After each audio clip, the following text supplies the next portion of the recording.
나의 사랑하는 책 비록 헤어졌으나 어머님의 무릎 위에 앉아서 그 땅에 기근이 심하고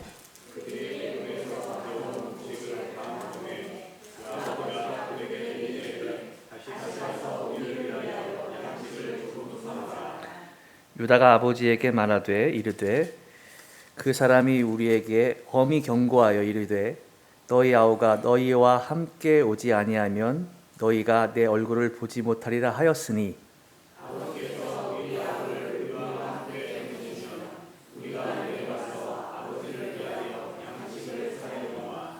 아버지께서 만일 그를 보내지 아니하시면 우리는 내려가지 아니하리니 그 사람이 우리에게 말하기를 너희의 아우가 너희와 함께 오지 아니하면 너희가 내 얼굴을 보지 못하리라 하였음이니이다.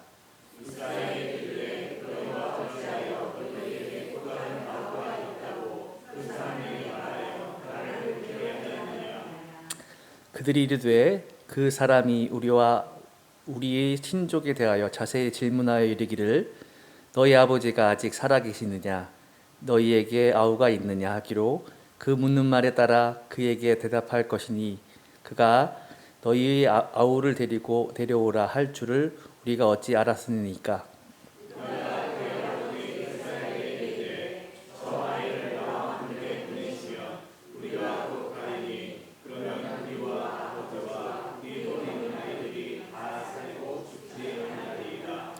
내가 그를 위하여 담보가 되오리니 아버지께서 내 손에서 그를 찾으소서. 내가 만일 그를 아버지께 데려다가 아버지 앞에 두지 아니하면 내가 영원히 죄를 지리이다.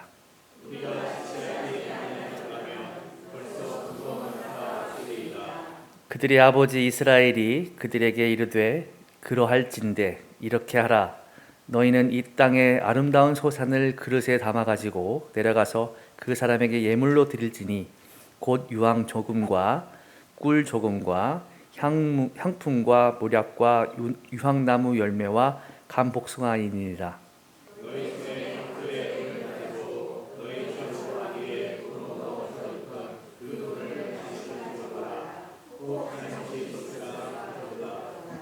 내 아우도 데리고 떠나 다시 그 사람에게로 가라.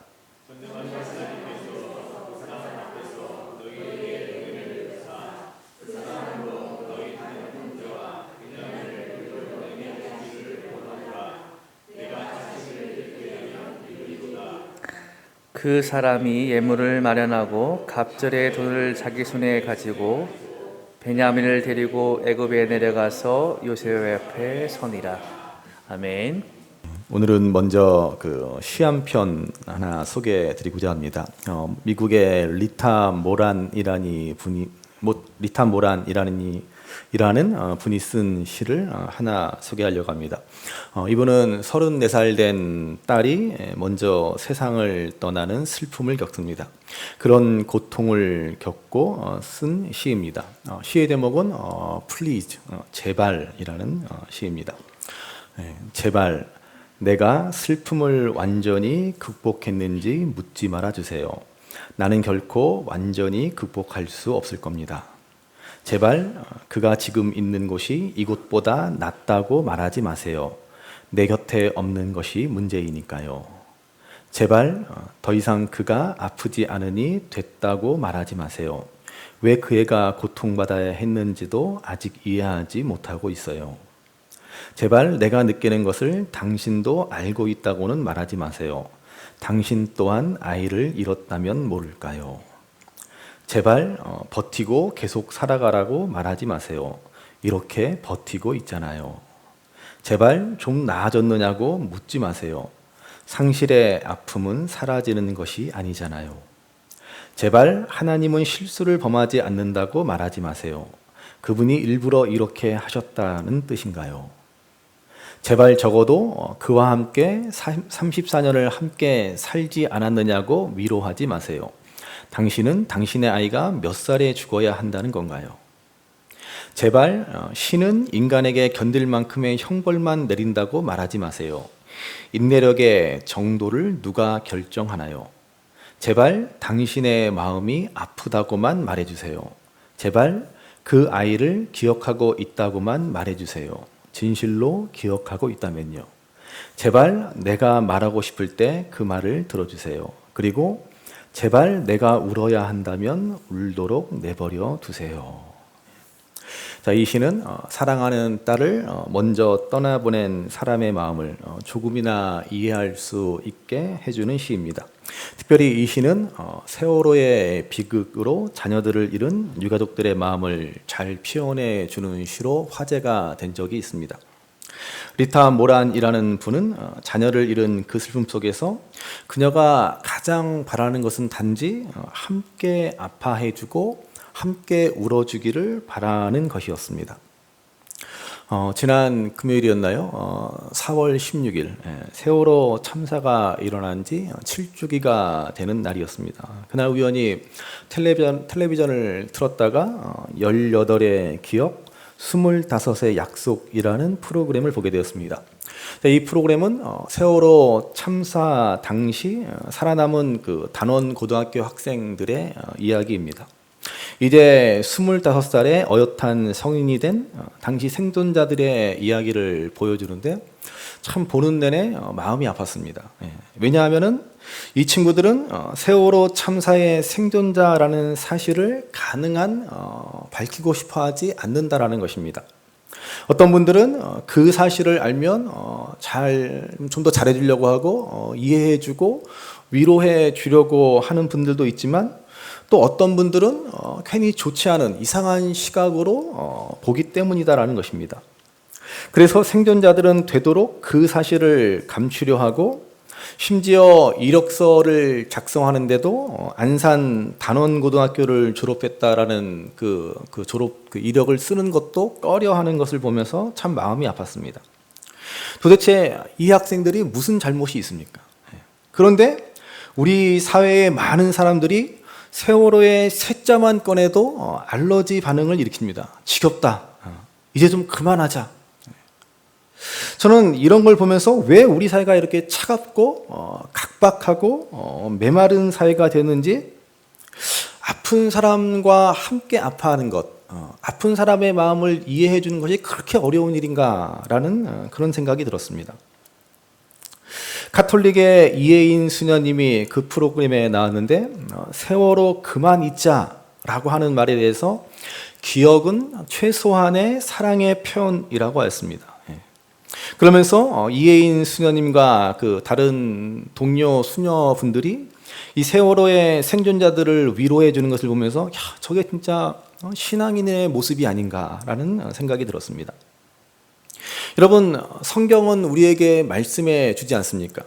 즐거워하는 자들과 함께 즐거워하고 우는 자들과 함께 울라, 이렇게 분명히 말씀하지 않습니까? 그런데 이 땅의 많은 사람들, 심지어 하나님을 믿는 사람들조차도 우는 사람들을 향해서 좀 그만 울어라, 이제 좀 지긋지긋하다, 이렇게 말하고 있는 것이 현실이지 않습니까? 물론 이 세월호 사건을 정치적으로 이용하고자 하는 사람들 때문에 피로감이 있는 것도 사실입니다. 그럼에도 우리는 아픔을 당한 분들과 함께 아파할 수 있는 마음을 가져야 할 것입니다. 이게 우리가 적어도 신앙인으로서 해야 하는 최소한의 사랑의 표현이지 않겠습니까? 오늘 본문 말씀을 보시면 바로 이러한 사실을 생각하게 하는 말씀입니다. 지난주에 우리가 본 것처럼요, 형들을 옥에 가두었던 요셉은 이제 시므온 한 사람만을 붙잡아 두고 형들을 집으로 돌려보냈습니다. 가족들이 충분히 먹을 양식과 함께 돈도 다시 돌려보냅니다. 이 모든 일들은 요셉의 배려와 사랑이었음을 우리가 보았습니다. 요셉은 하나님을 경외하는 사람답게 이해하고 배려하는 마음을 가지고 이 모든 일들을 진행해 나갑니다.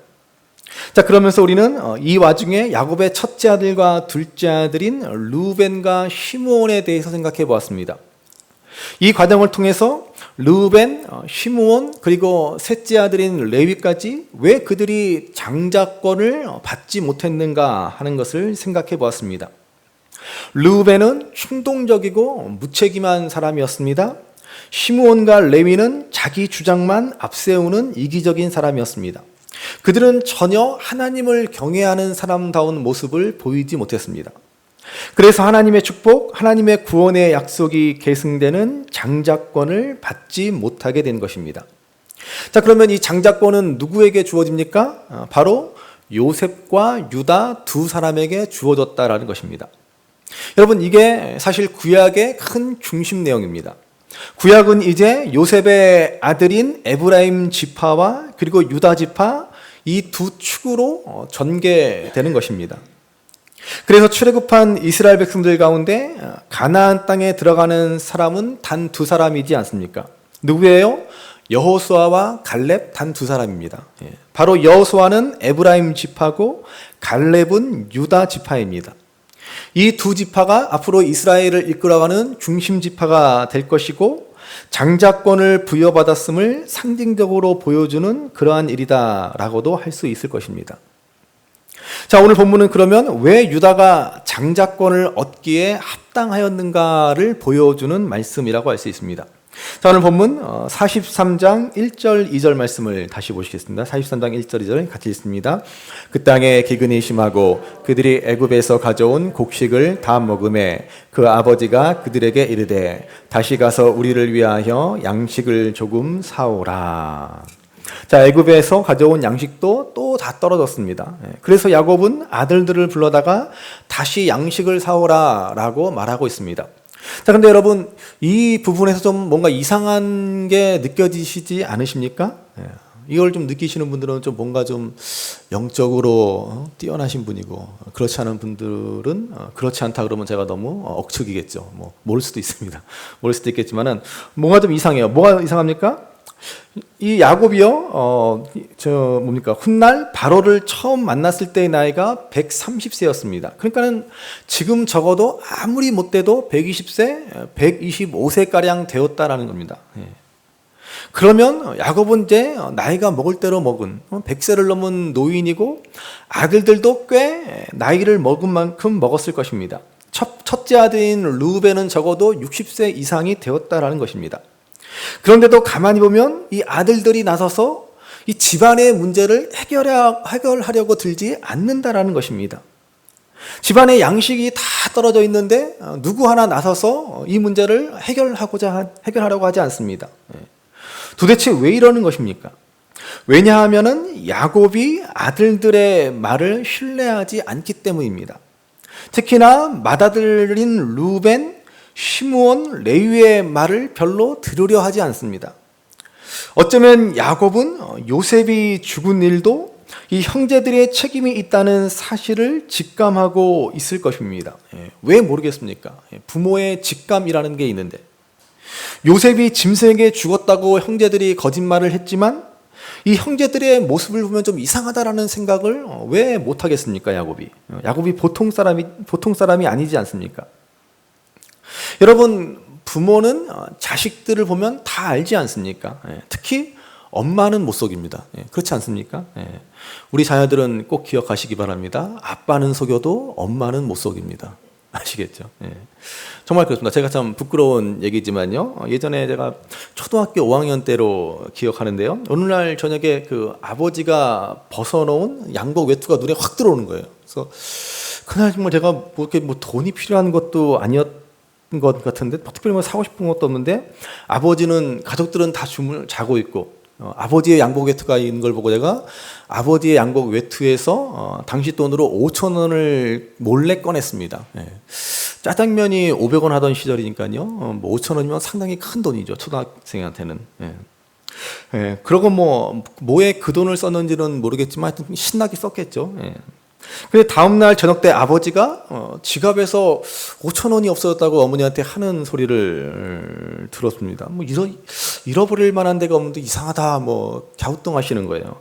그런데 그때 어머니가 옆에 있는 저한테 너 모르냐 그러는 거예요.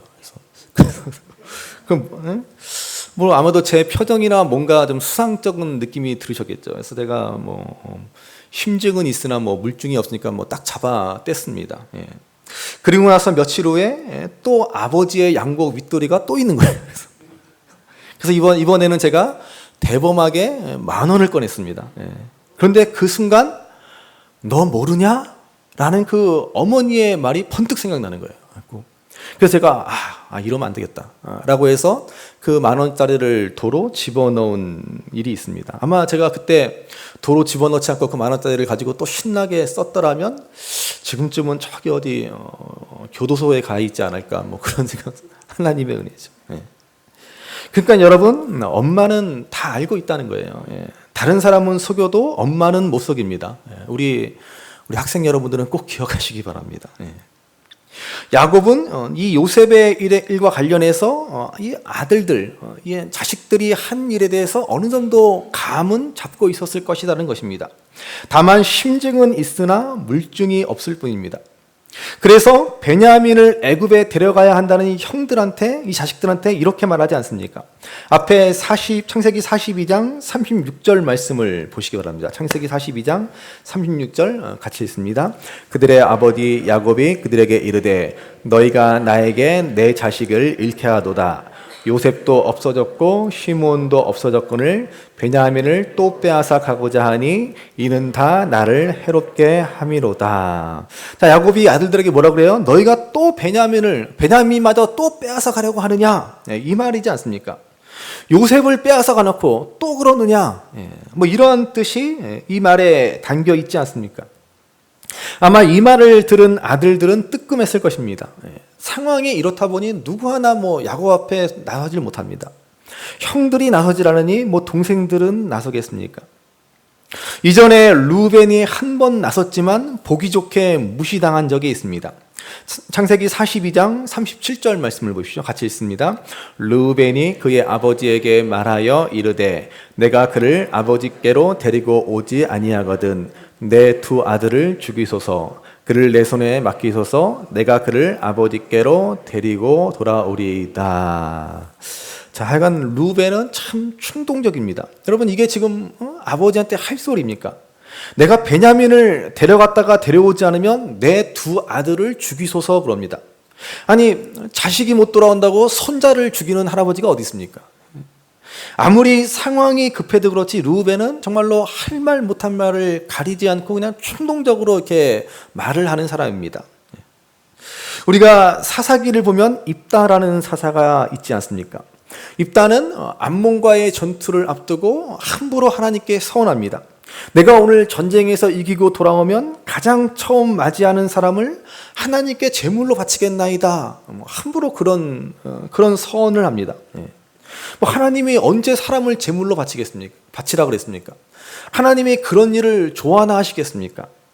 그냥 생각 없이 그렇게 함부로 말을 해서 어떤 일이 벌어져요? 전쟁에 이기고 돌아왔더니 자기 딸이 제일 먼저 자기를 맞이합니다. 자기 딸이 아니었더라도 마찬가지겠죠. 왜 그런 말을 합니까? 결국 입다는 딸을 제물로 바치지 않습니까? 할 말 못할 말 가리지 못하고 함부로 입을 놀려서 벌어진 비극이죠. 그래서 그 입 다물라라고 해서 입다라고 했다는 믿지 못할 이야기가 전해집니다. 아무튼 그 입 조심하셔야 됩니다.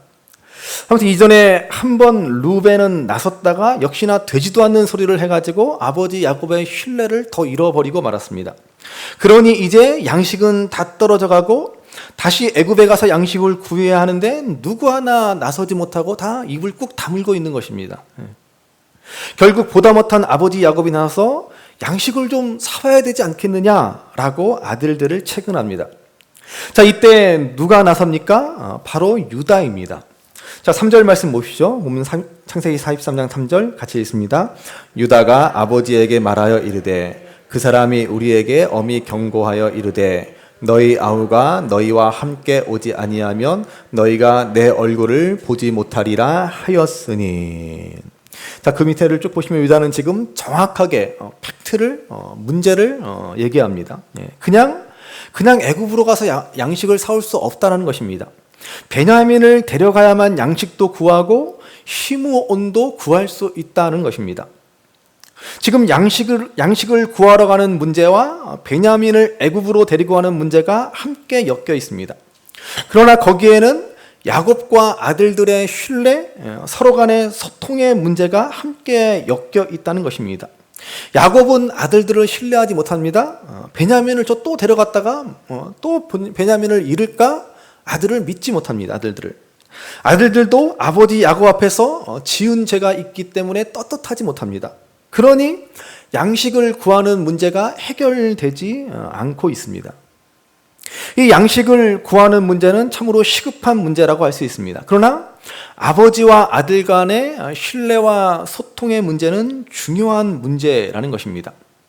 여러분, 그러면 시급한 일을 먼저 해야 하겠습니까? 중요한 일을 먼저 해야 되겠습니까? 우리가 종종 실수하는 것 가운데 하나가 중요한 일은 제쳐두고 다급한 일을 처리하느라 여념이 없다라는 것입니다. 그러다가 정작 중요한 일을 놓쳐버리고 나중에 후회하고 마는 것이죠.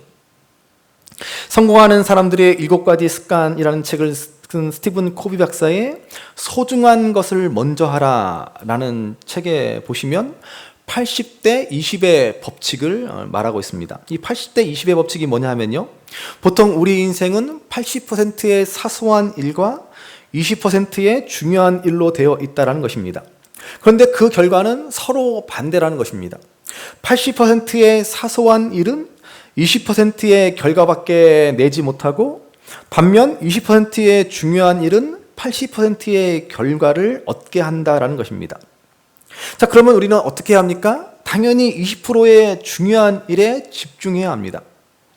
그런데 우리는 보통 시급하다는 이유로 사소한 80%에 매달리다가 결국에는 20%의 결과밖에 얻지 못하고 만다는 것입니다. 그러므로 아무리 시급한 일, 다급한 일 가운데 있을지라도 정작 나에게 있어서 가장 중요한 일, 가장 중요한 원칙을 지키며 살아가는 것이 중요하다라고 말해주고 있습니다. 왜 우리가 자녀들을 키워봐서 알지 않습니까? 우리 부모들이 자녀를 키우면서 제일 후회하는 게 뭐예요? 이 자녀 교육이지 않습니까? 왜 그렇습니까? 자녀 교육, 이 자녀와의 관계, 자녀와의 소통, 이 자녀와 보내는 시간이 가장 중요하다라는 사실을 우리는 잘 알면서도 바쁘다는 이유로 자녀와의 시간을 소홀하게 보냅니다.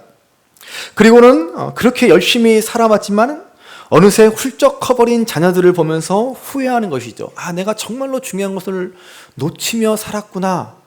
보통 다 그러지 않습니까? 그렇죠? 나만 그렇구나, 나만. 여러분들은 자녀들 잘 키우셨네. 우리 그렇지 않습니까? 여러분, 우리 인생은요, 항상 양식이 모자르게 되어 있습니다. 그래서 시급한 문제에만 매달리다가 결국 중요한 문제를 놓쳐버리고 맙니다.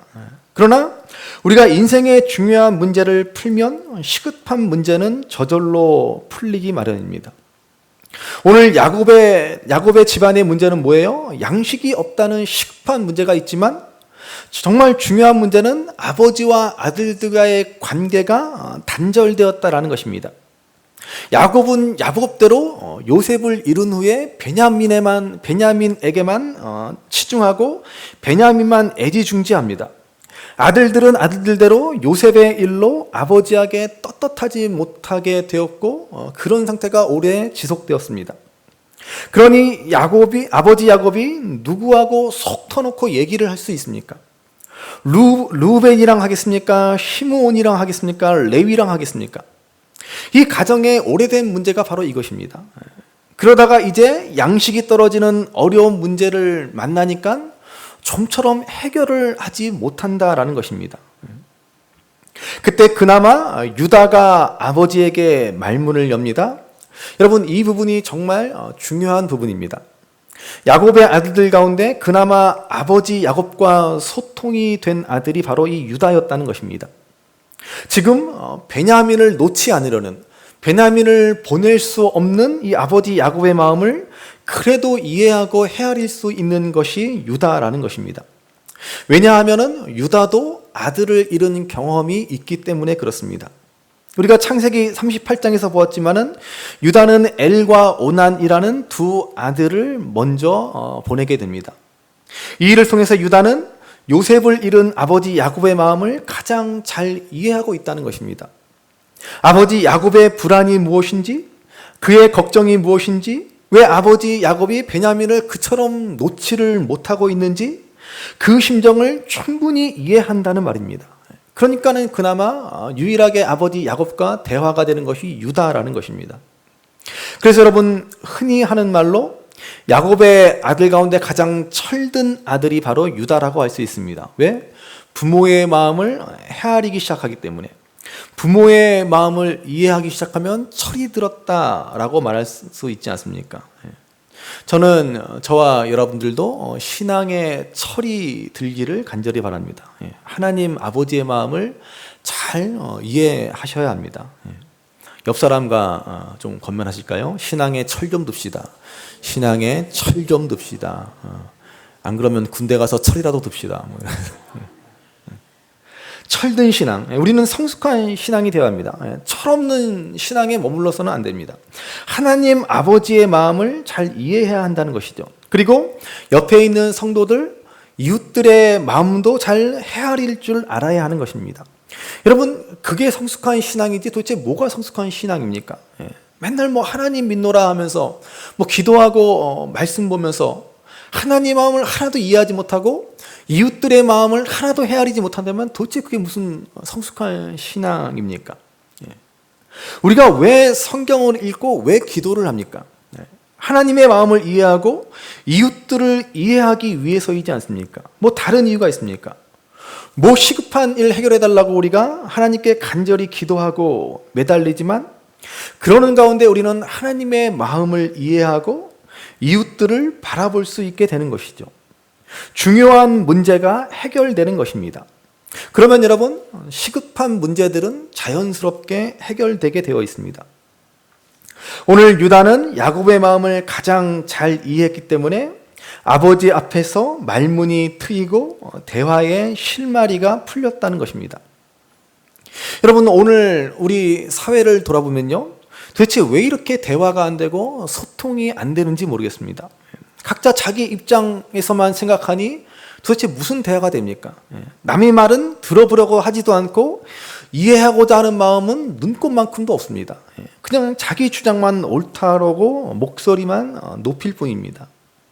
그러면 우리 믿는 사람들이라도 제발 좀 철이 들어서 이 세상에 말문을 좀 트고 살아야 하지 않습니까? 그런데 신앙인이 아닌 종교인이 되어버리니까 더욱더 고집스러워집니다. 더욱더 남의 말을 들으려고 하지를 않습니다. 우리는 세상과 소통하는 법을 다 놓쳐버리고 말았습니다. 그러니까 누가 기독교를 좋아합니까? 참, 저도 그렇지만 여러분들 참 대단하십니다. 요즘 같은 시대에 예수님 믿는다는 것. 여러분들 좀 권면하실까요? 참 대단하십니다. 참 대단하십니다. 얼마나 우리 기독교가 세상과 단절되어서 세상과 소통을 못해서 세상 사람들에게 손가락질을 당합니까? 그런데도 여러분 참 신앙생활 열심히 하고 보면 참 대단합니다. 여러분, 기독교의 박해가 극심했던 로마 시대에 대해서 우리가 오해하는 부분이 있습니다. 어떻게 우리 기독교가 그 끔찍한 박해를 견뎌내고 마침내 로마를 복음으로 정복할 수 있게 되었을까요? 로마 시대에 기독교를 아주 가혹하게 정말 잔인하게 박해한 황제들도 많이 있었습니다. 대표적으로 우리가 잘 아는 네로나 도미티아누스 황제 같은 그런 사람들이죠. 그렇지만 여러분, 대부분의 또 많은 황제들은 기독교를 심하게 박해하지는 않았습니다. 물론 기본적으로 기독교를 인정하지는 않았지만은 우리가 생각하는 것처럼 모든 황제들이 그렇게 끔찍하게 기독교를 박해한 것은 아니다라는 것입니다. 기독교에 대한 로마의 기본 정책은 트라얀 황제가 초안한 트라얀 원칙이 적용되었습니다. 이 트라얀 원칙이라는 것이 뭐냐? 쉽게 말해서 기본적으로 기독교 신앙을 인정하지는 않지만 특별히 기독교인들을 고소하지 않으면, 기독교인들이 고발되지 않으면 그들을 굳이 체포하거나 박해하지는 않겠다라는 것입니다. 그러니까는 기독교 신앙을 눈 감아 죽이는 주되 누군가 이 사람이 기독교인이다, 이 사람이 예수를 믿는다라고 고발하면 그때는 법대로 처리한다라는 말입니다. 여러분, 이게 사실 로마 시대의 기독교에 대한 기본적인 입장입니다. 그러니까는 기독교를 믿어도 누가 나를 신고하지 않으면 신앙생활하는데 크게 어려움이 없었고 로마 당국에 체포되는 일이 없었다라는 말입니다. 그러니까 어떻게 되겠습니까? 기독교인들은 세상 사람들에게 더욱 선한 일을 하고 최대한 그들에게 친절과 사랑을 베풀려고 노력합니다. 그리고 그들과 소통하여 기독교가 얼마나 유익한 종교인지, 기독교가 얼마나 복된 종교인지를 열심히 이해시키려고 노력합니다. 특별히 이러한 일을 했던 사람들을 변증가들이라고 합니다. 초대교회의 그 많은 유명한 사람들, 대표적인 성 어거스틴 같은 사람들이 다 이런 부류에 속하는 사람들입니다. 기독교를 사람들에게 최대한 친절하고 쉽게 잘 알리려고 노력했던 사람들. 그래야 사람들이 오해하고 사람들이 기독교인들을 고발을 안 하지 않겠습니까?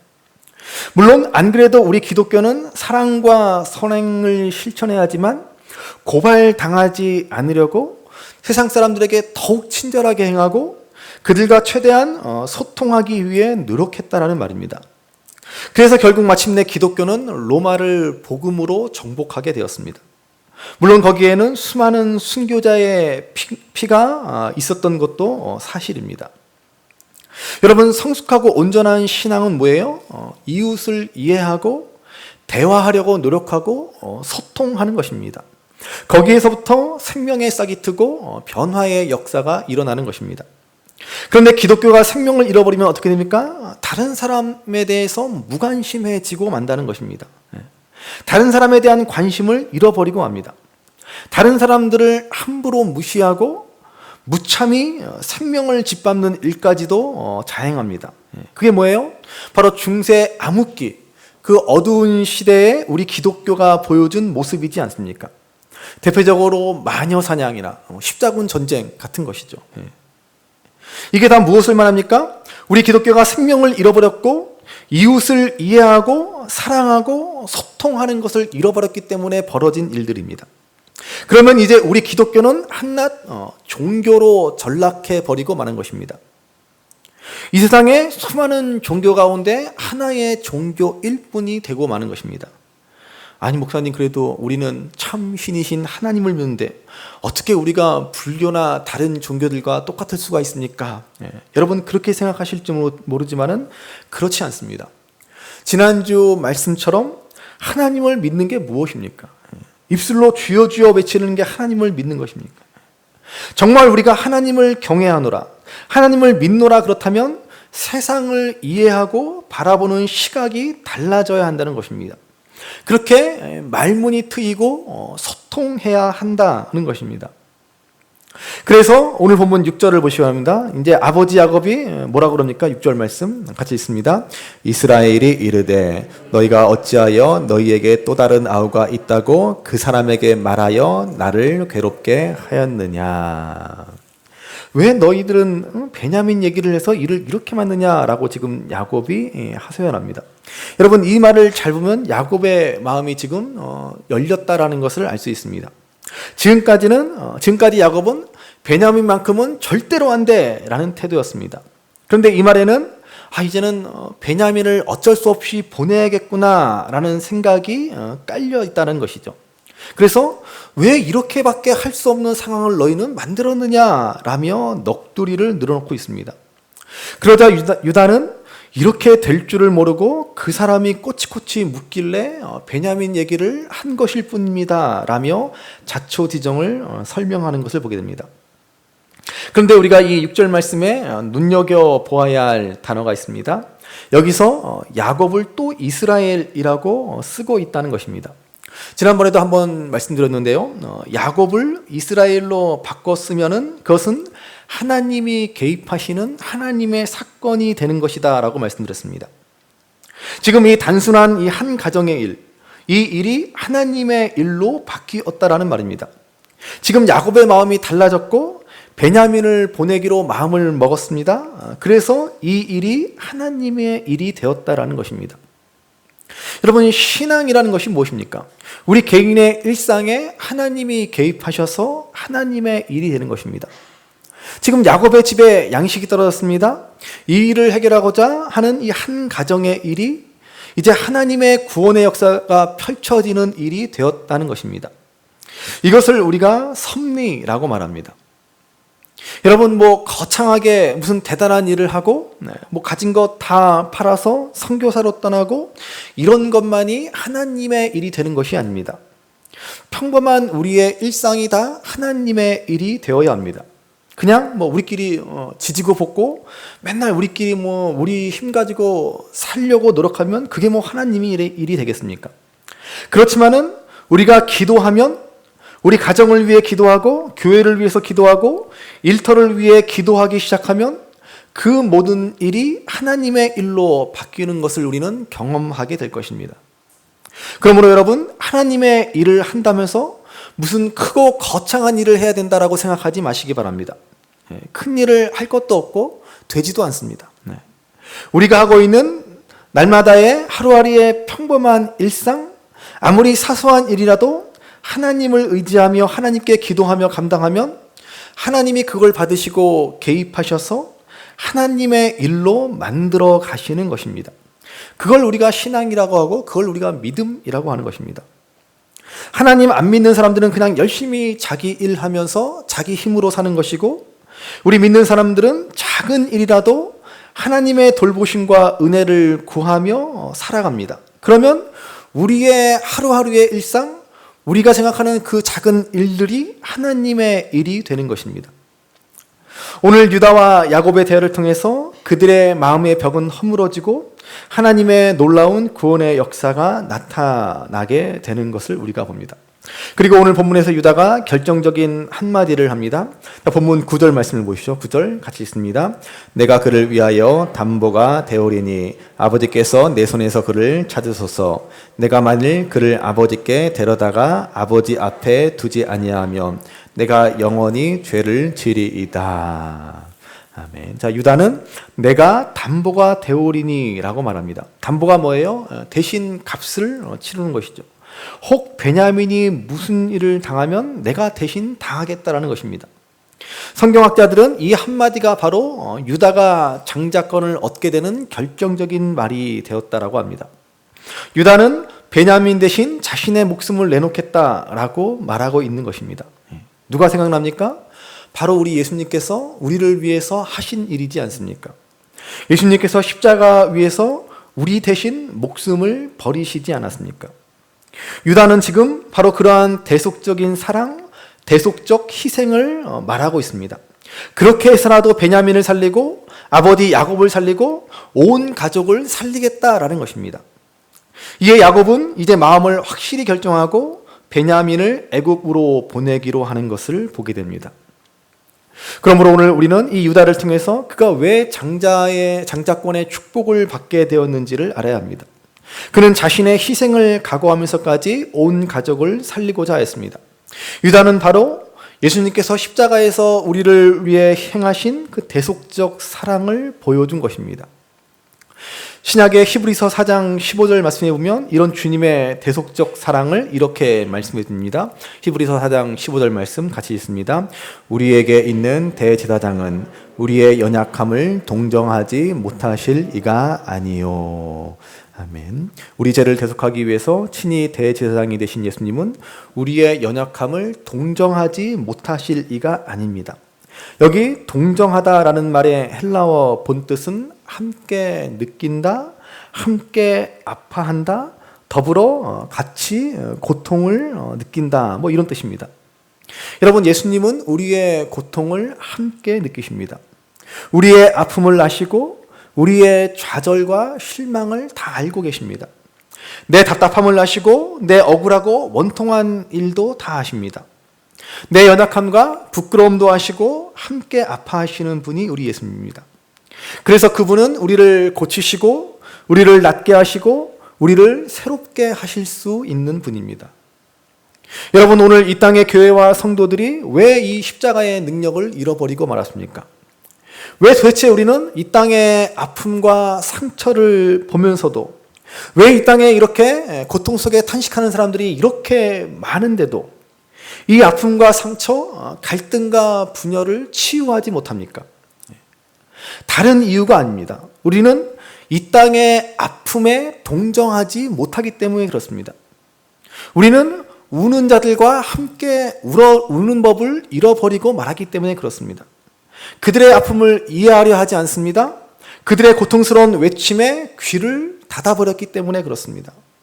그래서 이 땅에 소망과 빛이 되어야 할 교회와 성도들이 세상을 치유하고 변화시키고 회복시켜야 할 능력을 잃어버리고 마는 것입니다.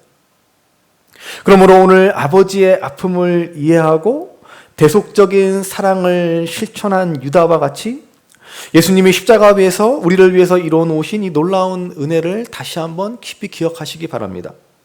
그러면 이제 우리도 예수님과 같은 이 대속적 사랑, 이 놀라운 은혜를 이제 세상을 향해 실천해야 되지 않겠습니까?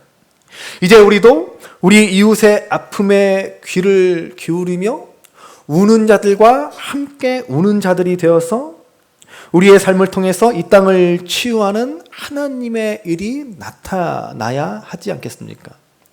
그러므로 바라기는 십자가에서 우리의 아픔을 친히 다 담당하셔서 우리를 낫게 하시고 살게 하신 그 주님의 은혜를 기억하면서 이제 우리도 우리의 이웃의 아픔에 함께 아파하며 함께 울음으로 우리를 통해서 치유와 회복과 생명의 역사가 나타나는 복된 삶을 살아가시는 저와 여러분들이 될 수 있기를 주님의 이름으로 간절히 귀하다 우리 어머님이 들려주시던 재미있게 듣던 말이 책 중에 있으니 이 성경심이 사랑합니다. 나의 사랑하는 책 비록 헤어졌으나 어머님의 무릎 위에 앉아서 재미있게 듣던 말